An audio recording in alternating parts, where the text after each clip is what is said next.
Aya Namasté, chers toutes, chers tous, bienvenue à notre nouvelle émission sur cette chaîne de connaissances métaphysiques. Vous êtes sur la chaîne Eusèbe Awandine 369. Nous sommes là pour présenter un nouvel aspect de la connaissance spirituelle authentique, la spiritualité ancestrale.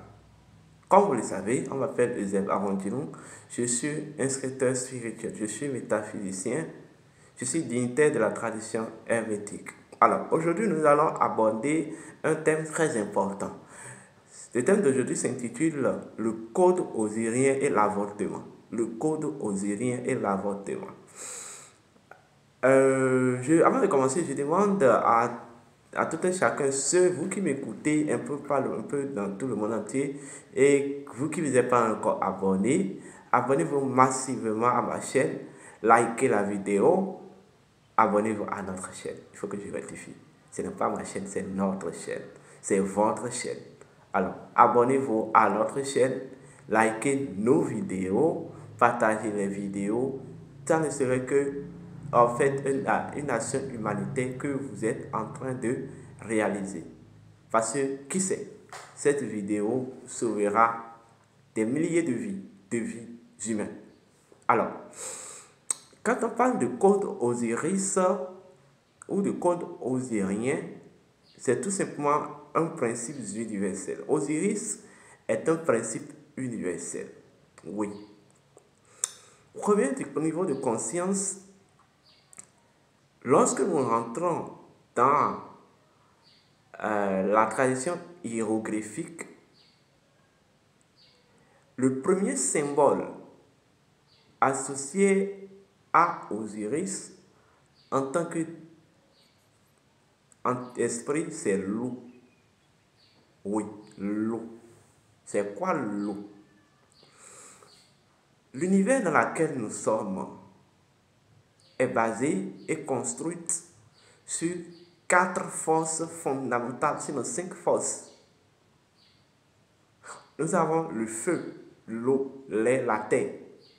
Mais chaque élément constitue, en fait, je vais dire, une fonction de l'intelligence universelle ou une fonction de l'intelligence naturelle. Donc, les éléments de la nature représentent des fonctions inhérentes à l'intelligence naturelle. Parce que l'univers n'est qu'une forme ou n'est qu'une dimension synthétique de l'intelligence naturelle. Lorsque vous prenez le feu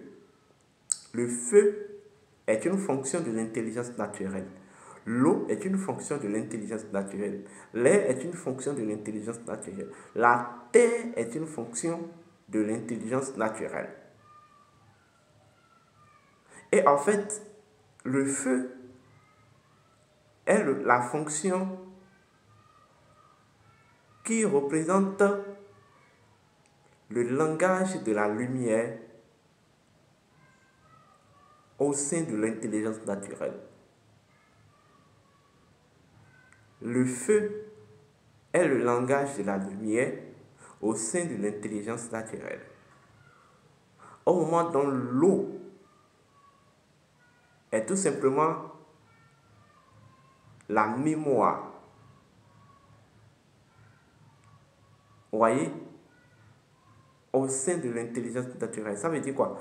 L'eau représente ce cycle par lequel l'intelligence naturelle opère de façon capacitaire. La terre est l'activité de la lumière au sein de l'intelligence naturelle ou au sein de la nature. Parce que l'intelligence de la nature est la nature. Vous voyez? Et en fait, l'air est la fonction de communication de la lumière de la nature, dans la nature. Et tous ces 4 éléments, en tant que nous, des fonctions de l'intelligence naturelle, en fait, communient entre elles. Et c'est de cette communion naît l'univers. Donc l'univers est en fait fondamentalement la communion des 4 fonctions, vous voyez, de base de l'intelligence naturelle. Autrement dit, l'univers est la communion des 4 énergies de base de courant de vie universel. Vous comprenez? Donc, lorsque vous prenez Osiris, comme vous le savez, toutes les divinités, dans toute leur totalité, représentent des principes universels. Et un principe universel, c'est un code identitaire, comme je vous ai coutume de vous le dire, c'est un code identitaire. Chaque principe en son sein est un fragment d'intelligence transcendante. Donc chaque principe est un champ de transcendance universelle. Lorsque vous prenez Osiris, le premier élément qu'on retrouve dans la symbolique d'Osiris, c'est l'eau. L'eau. L'eau en tant que mémoire. Oui. L'eau en tant que mémoire. Donc, Osiris, c'est tout simplement l'eau. Mais en fait, c'est la dignification de l'eau, c'est-à-dire, c'est le principe premier de l'eau. Cela voudra dire quoi? Osiris est l'identité de l'écoulement de la vie. En fait, c'est la capacité de la vie à s'écouler. En fait, la capacité de la vie à circuler de façon éternelle.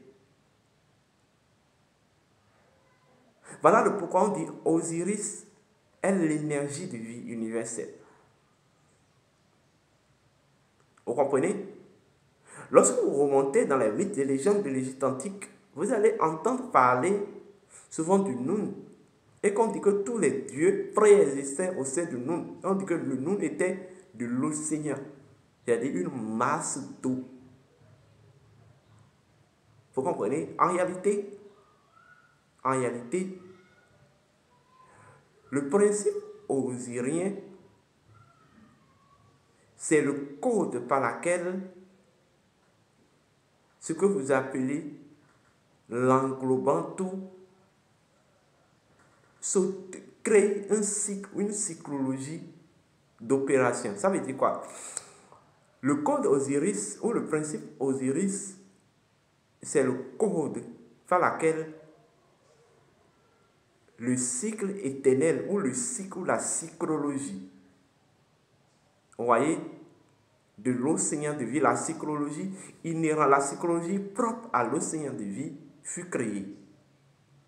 Parce que l'océan de vie fonctionne par mémoire et lumière. Oui, l'océan de vie fonctionne par communion de la mémoire et de la lumière.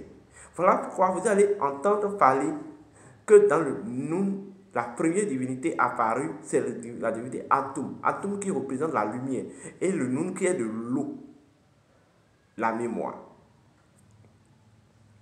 Donc, Osiris, ou le dieu Osiris, en ce moment, devient un sanctuaire, vous voyez, à l'océan de vie, ou un sanctuaire à l'englobant tout.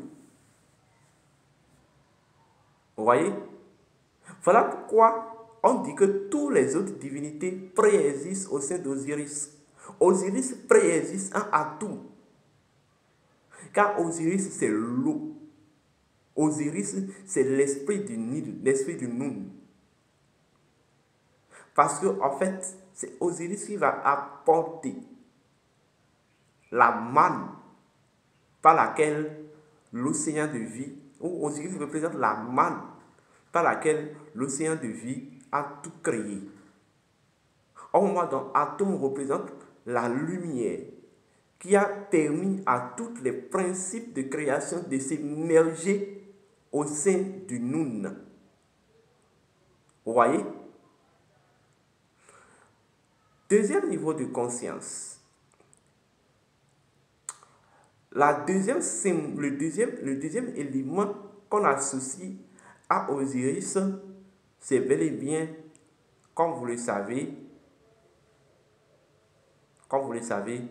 le sang ou le blé.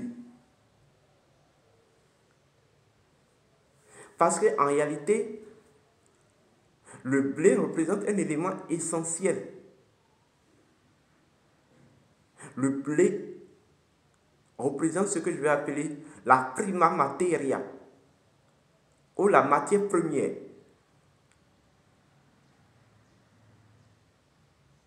Donc en fait, Osiris symbolise la communauté parce que le blé énonce le principe de la communauté.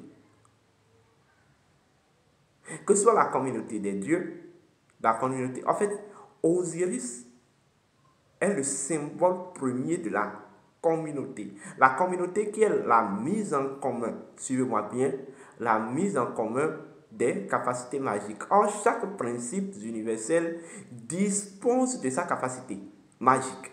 Chaque principe universel dispose de sa magie. Donc, la mise en commun, la communauté, Osiris, c'est la mise en commun, vous voyez, de la magie de tous les principes universels qui communient entre elles ou entre eux. Donc, toutes les autres divinités ont au sein du dieu Osiris ou disposent au sein du dieu Osiris leur empreinte énergétique et vibratoire. Voilà le pourquoi, à travers Osiris, vous verrez les autres divinités. Chaque divinité, en fait, a au sein d'Osiris son empreinte énergétique et vibratoire. Vous comprenez? Maintenant, ça veut dire quoi? C'est Osiris qui représente, Osiris est le courant. Vous voyez? Au sein de laquelle, ou par laquelle, tous les principes universels, toutes les divinités peuvent préexister dans le Noun. Vous comprenez? Voilà. Donc, dans notre tradition, le dieu Osiris, c'est le point de connexion entre toutes les autres divinités, toutes les autres esprits et entités. Ça veut dire que c'est le principe de la connexion permanente, c'est le principe de l'harmonie. Parce qu'en fait, l'harmonie préexiste à l'ordre. Pour qu'il y ait ordre, pour qu'il y ait maths, il faudrait d'abord qu'il y ait harmonie. Et pour qu'il y ait harmonie, il faut qu'il y ait équilibre. Vous comprenez? Le 3, 6, 9. L'équilibre, harmonie et ordre. Donc, en fait, Osiris est le principe de l'harmonie. C'est Osiris qui apporte, qui en fait harmonise toutes les énergies. Voilà le pourquoi, lorsque vous prenez l'eau, l'eau n'est jamais en conflit avec une divinité ni un élément. Toutes les divinités disposent au sein de l'eau leur empreinte énergétique et vibratoire. De simple fait que toutes les divinités préexistent au sein de l'océan primordial qui est eau liquide, donc Osiris. Vous voyez? Et lorsque vous prenez l'architecture de l'être humain, en fait, l'être humain est comme une reproduction de la création, mais depuis le Noun. Parce que lorsque vous remontez à la création depuis le Noun, il y a 3 éléments essentiels. Je dis bien 3 éléments essentiels qui ont participé à l'activité première au sein du Noun. Il y a en fait la terre, l'eau, le feu. Le feu comme atome, vous voyez? L'eau comme le Nil. Vous voyez? Et la terre comme la colline de Bébène. Et en fait, de la même manière que lorsque vous revenez au sein de l'homme, l'homme dans sa architecture est la configuration de ces trois éléments-là. Le feu, l'eau et la terre. Le feu, symboliquement, c'est notre esprit. Parce que notre esprit, en fait, c'est la forme symbolique et synthétique de la lumière incréée, dont là, le feu du soleil, ou le soleil, en fait, humain. Notre âme, en fait, c'est la forme synthétique de l'eau, mais l'eau primordiale. Et enfin, le corps représente la terre. Mais le corps va être lié à l'âme et l'esprit par le Ka. Vous voyez? Le Ka fondamentalement, qui est une énergie, en fait, le Ka fondamentalement qui est d'une archétype aérien. Voilà le pourquoi on dit que le serpent est aérien. Sinon, en réalité, la forme ou l'élément symbolique du Ka, c'est le serpent. Mais en fait, le Ka dispose d'un archétype aérien. Vous comprenez? Donc, dans l'architecture vibratoire de l'homme, l'homme est esprit, âme, corps. Et c'est la même chose que vous allez revoir dans la Bible des chrétiens, précisément dans Apocalypse 12. Le dragon rouge, puis après la bête apparue sous la mer, et enfin la bête apparue sur la terre, pour reproduire le processus de la création depuis l'essence. Vous comprenez? Donc, l'âme humaine, en fait, est liquide. L'âme humaine, c'est de l'eau. C'est ce que j'appelle l'eau primordiale. En réalité, l'eau primordiale, c'est en réalité le cycle. L'âme humaine représente le cycle par lequel, en fait, la source fait l'expérience de l'humanité. Vous comprenez? Donc, l'âme humaine est un cycle. Vous voyez? Mais est une énergie aquatique. L'énergie tutélaire de l'âme humaine, c'est une énergie aquatique. Donc, lorsque vous décidez de vous incarner, qu'est-ce qui se passe? Il y a l'âme humaine qui remonte son désir d'incarnation au conseil karmique, qui établit maintenant le plan, l'architecture d'incarnation en fonction du karma, tout ça, de sa vie antérieure, tout ça. On va choisir le pays le continent sur lequel il va s'incarner, le pays dans lequel il va s'incarner, la famille dans laquelle il va s'incarner, ceux qui vont constituer cette famille, en fonction des liens antérieurs. Celui qui sera son père, son géniteur, sa génitrice, en fonction des liens karmiques. Et après ça, cette décision va être remontée à l'esprit tutélaire de la terre. Vous voyez? Qui va prendre les dispositions pour mettre à la disposition de l'âme l'énergie tellurique pouvant participer, vous voyez, à la construction génétique de son enveloppe charnelle et de son cycle d'incarnation. Vous comprenez? Donc, lorsque le processus est déclenché normalement, il y a en fait une certaine interaction entre l'âme et l'eau. Parce que, en fait, ce qui va se passer, lorsque l'âme déclenche le processus, il doit obligatoirement passer par l'océan, la mer. Là où il prend son droit d'incarnation. C'est la mer qui établit l'énergie océanique, qui établit une relation mystique entre l'incarnation de l'individu et la vie, ou entre le cycle que l'individu veut vivre actuellement et la vie. Et fondamentalement, la mer est le symbolisme des forces étranges de la nature. donc encore l'eau. Donc, en fait, la mer, l'énergie océanique demeure en quelque sorte la matrice qui va faire naître la relation mystique entre l'incarnation de l'individu et la vie, et aussi les forces de la nature.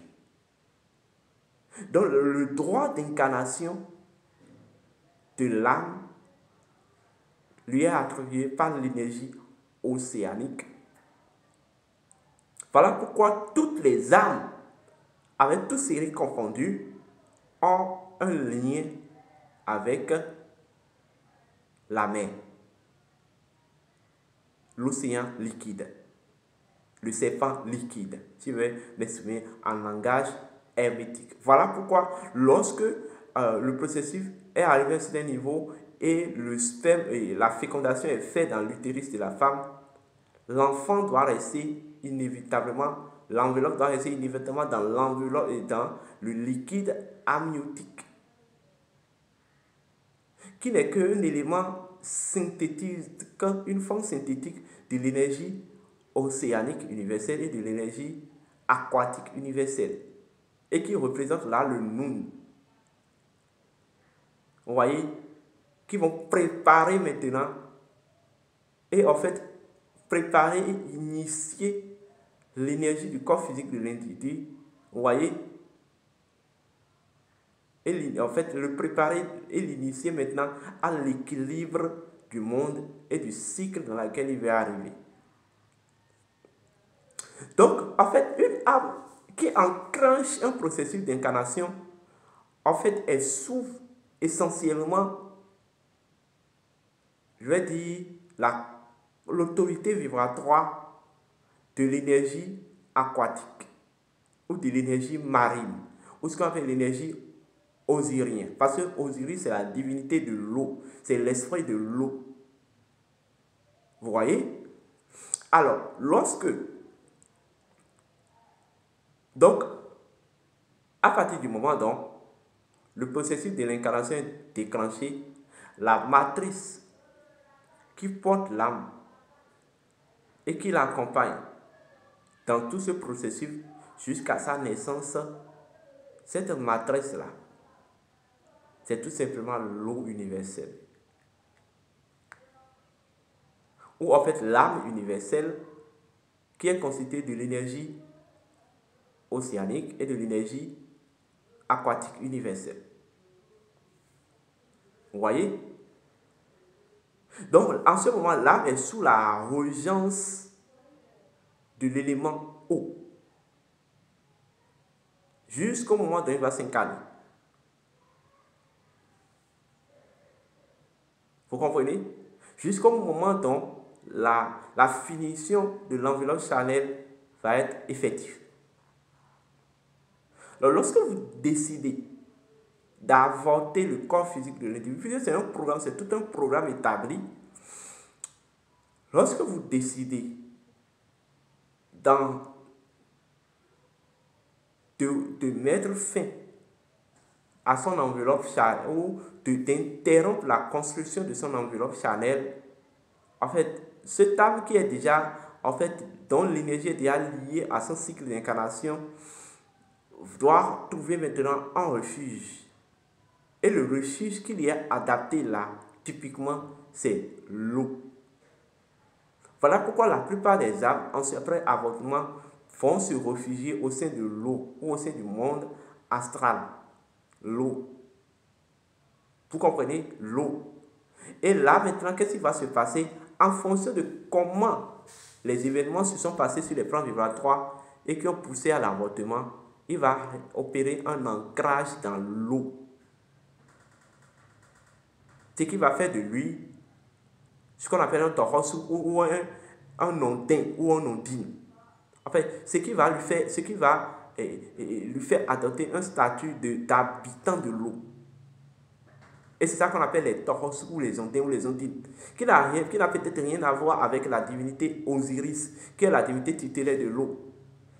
Mais lorsque le corps physique est avorté, l'âme, en fait, va faire une religion, va résider au sein de l'eau, du monde astral, en tout cas au sein de l'énergie archétype, ou au sein de l'énergie aquatique ou océanique, bon, au sein de l'énergie aquatique, là où il va opérer un ancrage avec cette énergie aquatique, donc là, il devient typiquement, l'âme devient typiquement une entité de l'eau. Et bonjour les dégâts. Vous allez commencer par avoir des problèmes. Parce que, en fait, l'eau est liée aux choses par le sang.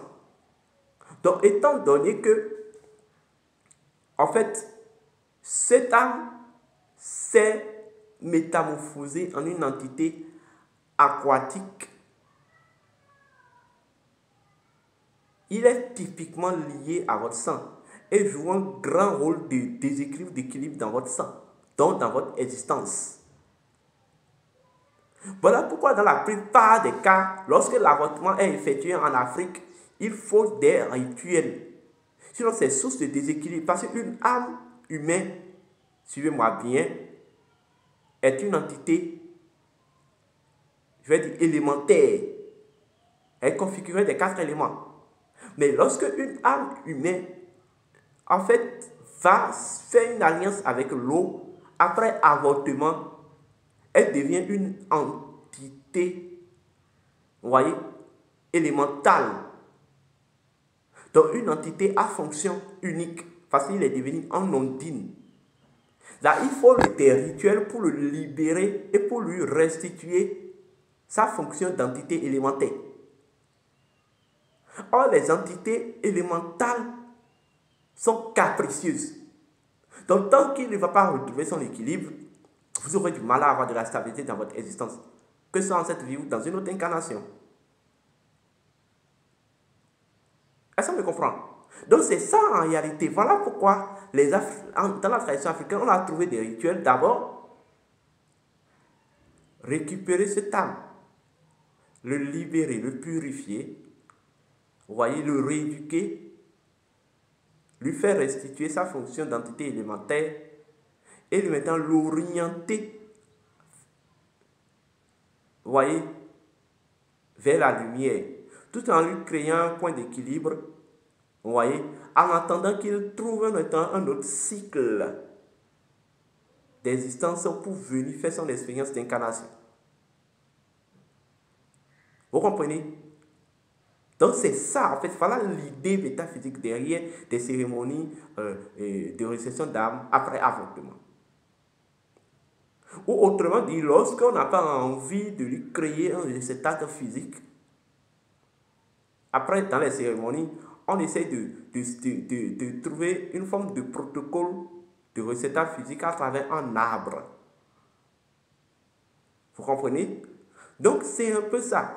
En fait, un avortement, c'est la mise en enfreint d'un programme cosmique. Parce que lorsque l'enveloppe charnelle dans le ventre, dans l'utérus de la femme, en ce moment, symbolise l'œil d'Horus. Vous comprenez? L'œil d'Horus qui doit en fait être reconstitué, vous voyez, et qui doit en fait servir de mécanisme par lequel Horus va être restitué sur son trône. La naissance de l'enfant, même les processus de cérémonie d'enfant, c'est le rituel de la restitution d'Horus sur son trône.